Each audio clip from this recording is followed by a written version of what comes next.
Now on the line is Byrne from SeeBeyondBorders. Colm, welcome to the programme. Thanks, Darren. Pleasure, and thanks for the invite.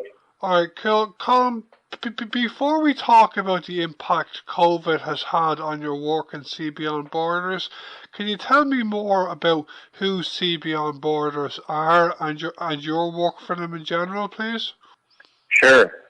So SeeBeyondBorders is a charity here in Cambodia that trains Cambodian public school teachers in Cambodia. So we work in 2 provinces of Cambodia, in just over 80 schools, trying to improve the education for children in grades 1 to 3. Cambodia, I'm not sure if you're aware, Darren, has a very troubled past in terms of conflicts, and a lot of teachers were killed. 80% of teachers were killed here, and today it has a struggling education system arising from that very troubled past. So great to be involved with SeeBeyondBorders. Okay, I know that you're Irish. Can you tell me how did you end up working in Cambodia, Colm?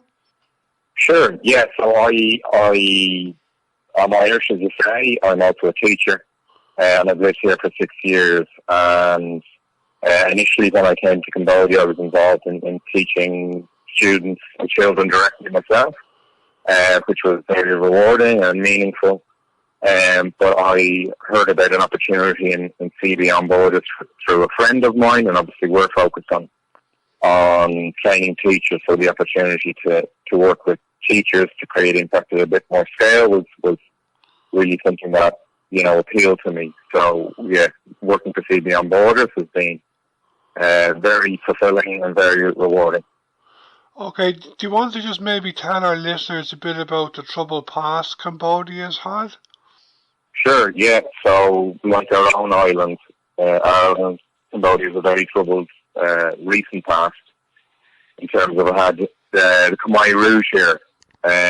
So, in terms of the Khmer Rouge, 1.7 million people were killed, and it wasn't just obviously the horrible scale of that atrocity, it was also the type of people who were killed. So, the educated classes were systematically targeted. So the doctors, the teachers, the professors. I mentioned 80% of teachers were killed. 93% of teacher trainers were killed, Darren.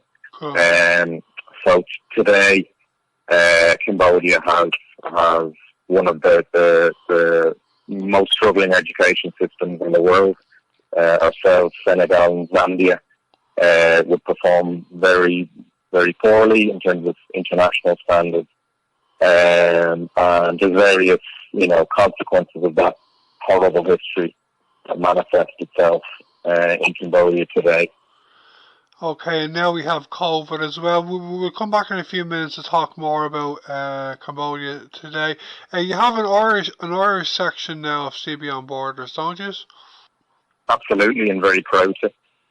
So we're a newly established organisation in Ireland, and we have very strong links with a number of people and organisations in Ireland, including Horseware. So Horseware is a company that has a factory in Cambodia and has been a key backer of ours.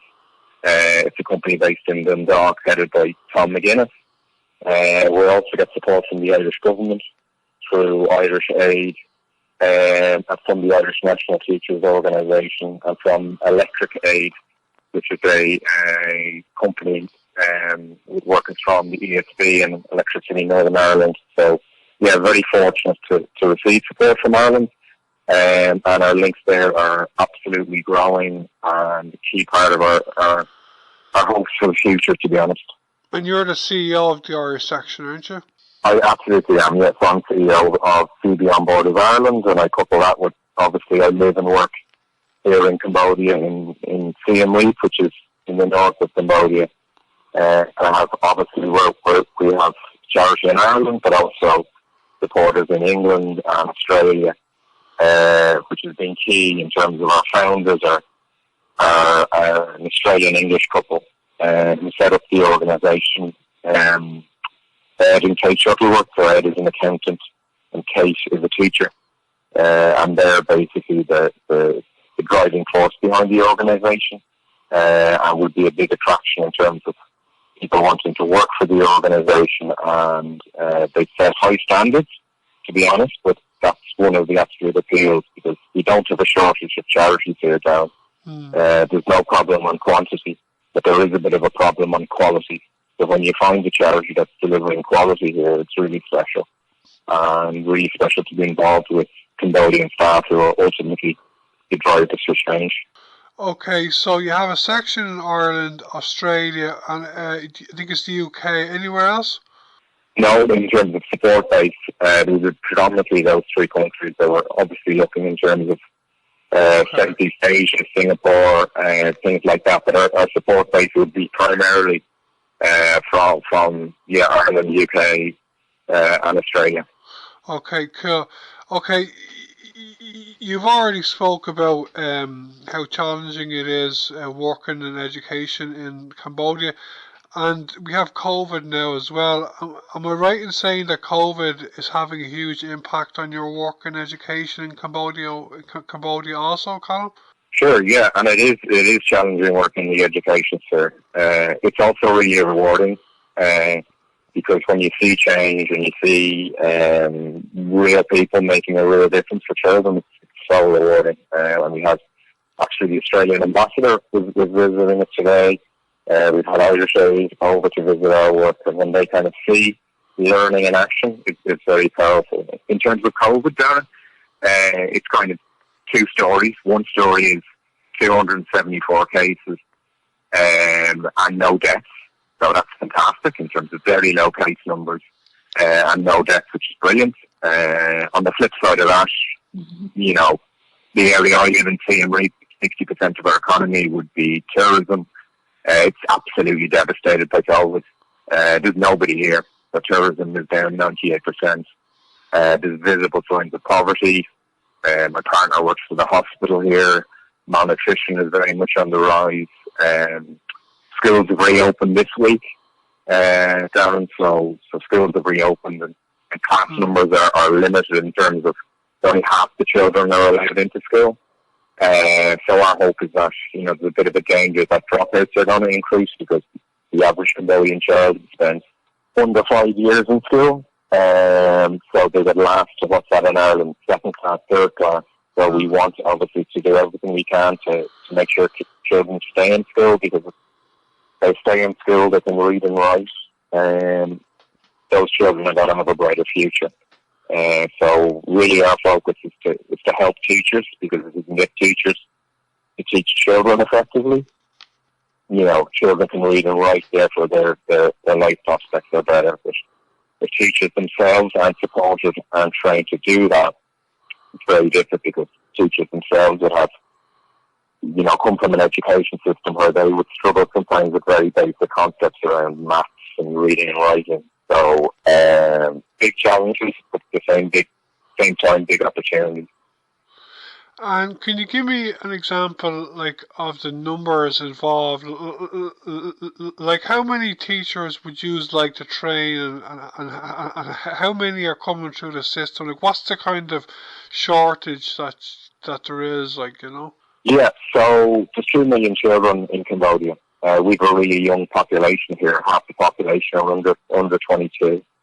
In terms of our work, in this academic year, we work in 81 schools for benefiting 10,000 children.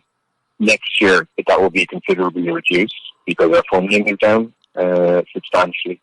That being said, we're looking at, you know, our work in terms of working in a smaller number of schools, number one, but number two, looking at really focusing in on those schools and looking at research very closely. So we're looking at the Cambodian Ministry of Education in terms of getting good quality research done on what's happening in our programs. The children in our programs, their test scores improved by up to 45 percentage points. 45%, so that's huge. So we want to look at replicating that in other areas of Cambodia. So we were in Ireland with the Cambodian Ministry in March, and we're very interested to see what's happening there. And we're also linking up with with people in the National College of Ireland and DCU to look at researchers and policy analysts. Yes, working in a limited number of schools, but also in schools to influence the rest of Cambodia. Because obviously the Ministry of Education are in every school in Cambodia. So if we can improve their capacity, work in partnership with them, that's how you create real change. And you're looking for teachers from Ireland as well, is to go over to Cambodia? Sure, yeah. So we've had Irish teachers, Irish school leaders, principals, people involved in research. So we had Leo Casey from the NCI, Director of Teaching and Learning and Lifelong Learning in NCI. We had the Centre for School Leadership here, Moira, a fantastic visitor. And that's been really helpful because I think teachers and educators instinctively understand the situation. And when they see, I think, what we do in action, to be honest, or learn about our programs, meet our Cambodian staff, it's a great way for us to advocate within the Department of Education in Ireland and within colleagues in Australia, etc. So yeah, it's been really important. You're big supporters, or you are personally, of the UN SDGs, aren't you? Yeah, so the Sustainable Development Goals are very important to us, particularly number 4, quality education, and 17, partnership, because we believe in doing things through partnership, not the old kind of model of, here's the money, off you go, lads. More if you can build in partnership where people are actually working on a peer-to-peer basis, and we can utilise international experience. It can be very rewarding, and it can be ultimately benefit Cambodian children, which is what it's all about. Okay, to come towards the interview, Colm, do you want to tell me any more about your plans in SeeBeyondBorders over the next while, both in Ireland and Cambodia, leading us into next year? Sure, absolutely. So we're focused on our work in Battambang province and working in early grades to improve learning for children. It's vital, lots of charities, lots of organisations, I'm sure, in Ireland, etc., are going through difficult times. And in SeeBeyondBorders, we're experiencing challenges and opportunities. But if anybody is ever interested in engaging with us and SeeBeyondBorders, we'd love to hear you on social media. Contact me, info@seebeyondborders.org. That's our email address. And we'd love to hear people to connect with us, because opportunity support is what it's about, and it's our lifeblood.